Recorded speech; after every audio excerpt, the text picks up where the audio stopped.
The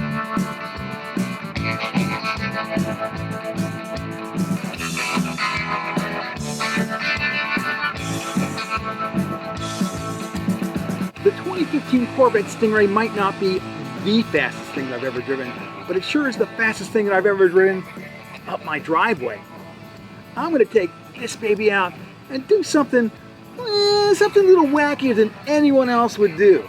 I'm going to go do laps with it on the interstate highway to see what kind of fuel economy I can get out of it. And oh yeah, I'll do a 0 to 60 too, because hey, I'm me and I can't help myself. Let's kick it off with Frandeman's inquiry about the time that it takes to drop the top. Dole! How about the time that it takes to put the top up?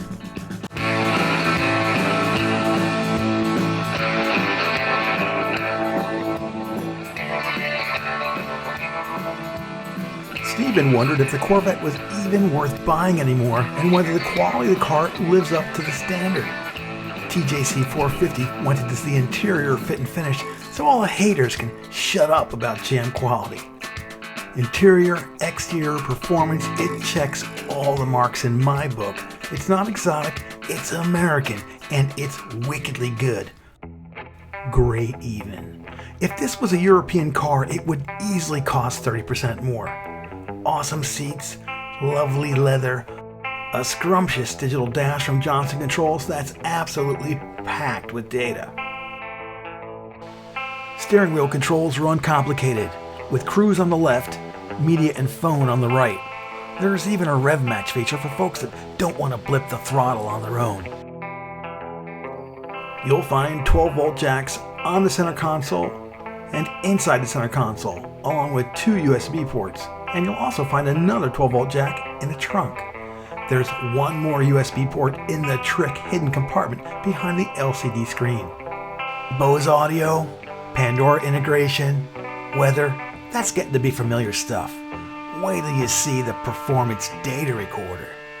Now the rear view camera, that's a necessity because rearward visibility through the mirrors is quite limited. It made me wish for blind spot mirrors and cross traffic alert.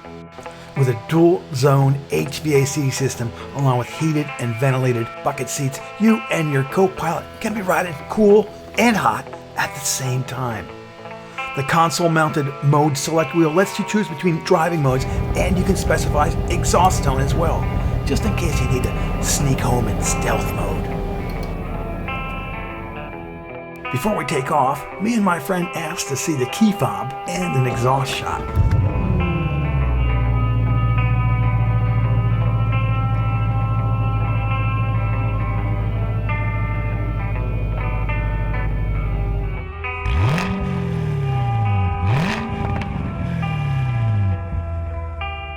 Ready to highway test the 2015 Corvette Stingray? Woohoo, I know I am.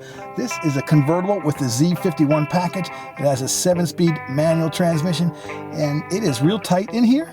Super humid today. Not that hot, but way humid. I think we're looking around 87% humidity right now, and the temperature is in the high 60s. So we're going to try a lap with cruise control on and the AC cranking in eco mode first to see how well we do. Here's a look at the on-ramp through the performance data recorder, topping out at about 0.6 Gs.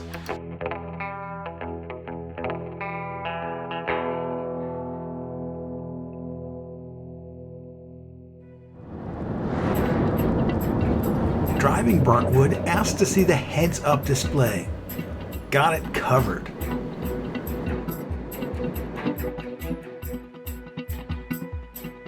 It looked like I had a nice clean shot at acing the corkscrew until my plans were thwarted by a string of slow-moving traffic.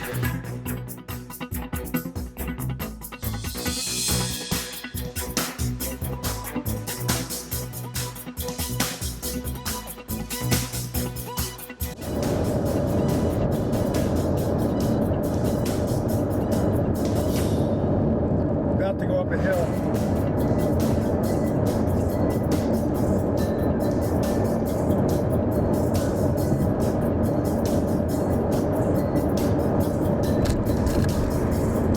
A little bumpy there, but it did not go into V8 mode. We'll just Good. That's a lesson.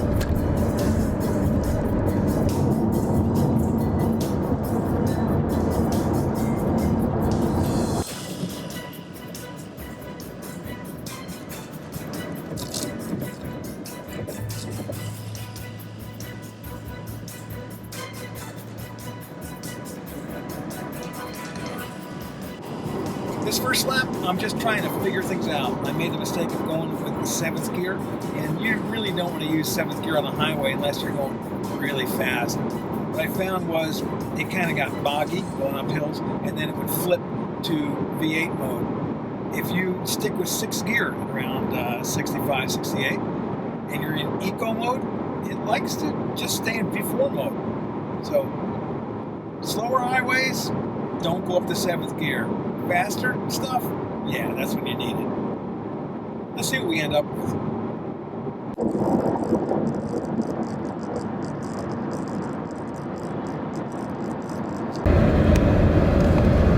Here we go. What are we calling it?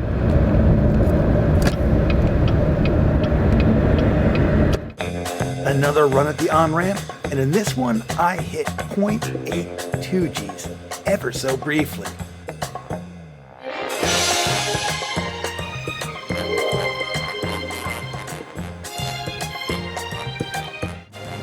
This run is eco mode in 6th gear.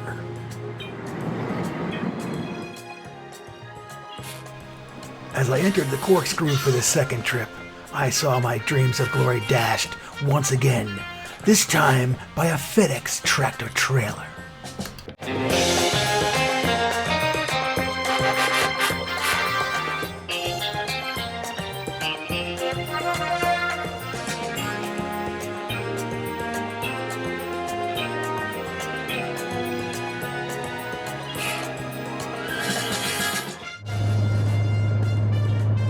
Tantanos asked about cylinder shutdown. Oh yeah, we got plenty of that.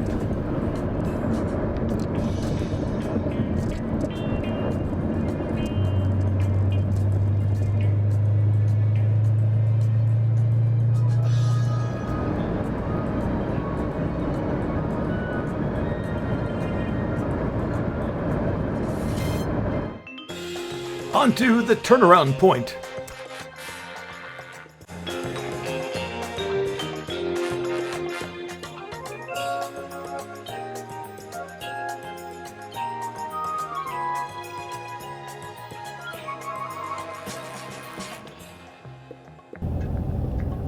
With the cruise control off. So this is kind of interesting. We're about 30 odd miles in, and at some point it stopped wanting to go into V4 mode. Really odd. Just sticks in V8 mode.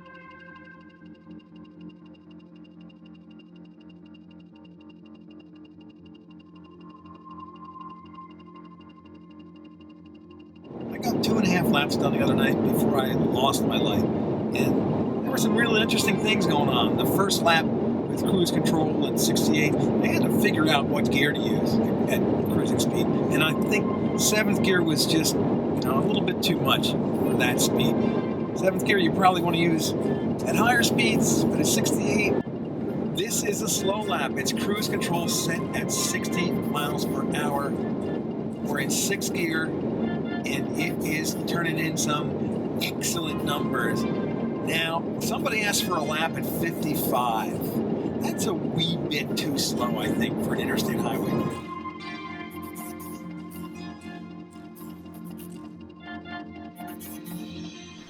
And finally, a clean shot at the corkscrew.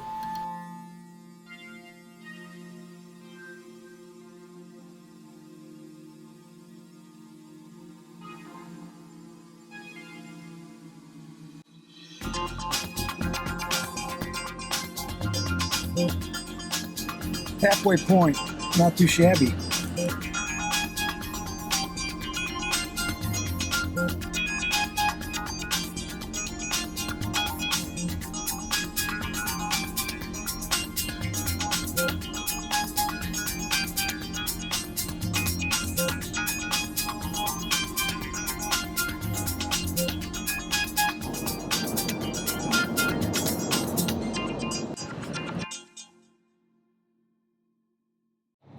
Let's do our last wild card lap with the top down at 60 miles per hour.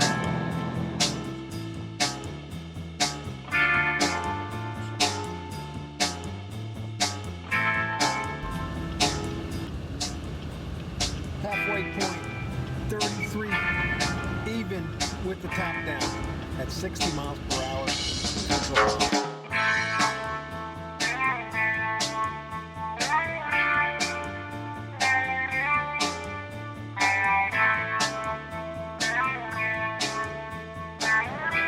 60 miles per hour with the top down. Dominic and the Diogenes, apologies if I mispronounced that, asked to see RPMs per mile per hour, and I caught a whole bunch of that in 7th and 6th gear. Dominic would also like to add dB testing to the routine, another great idea, but sound level depends a lot on the actual sound of the pavement, and I need a sound app and a smooth stretch of highway, and yeah, a really good mic.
Exactly precisely asked to see U-turn.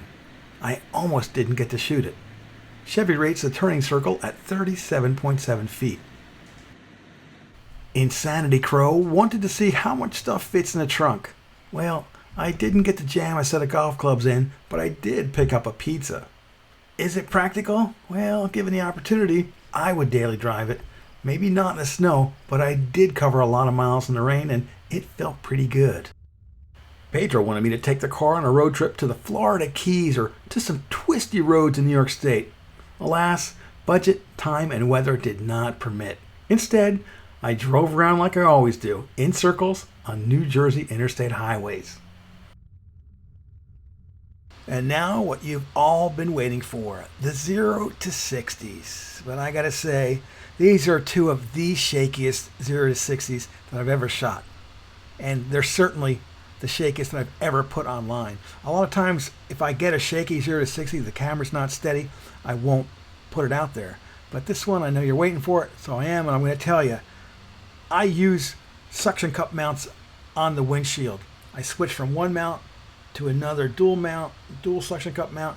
It's just not doing the job. What I need to do is get a triangulated mount, and I'm going to do a whole video about how I shoot these down the road. It's pretty ridiculous. I hope I don't die one day with a camera embedded in my face or end up in intensive care, but it's stupid. It's just stupid. Well, here they are anyway. Hope you enjoy them.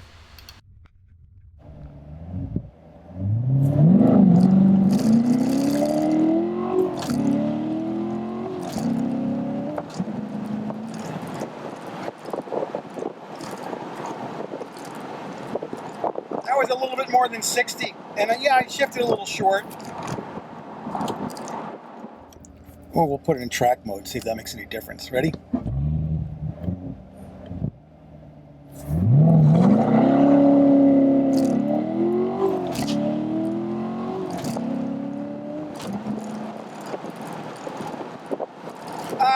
We lost a little traction there.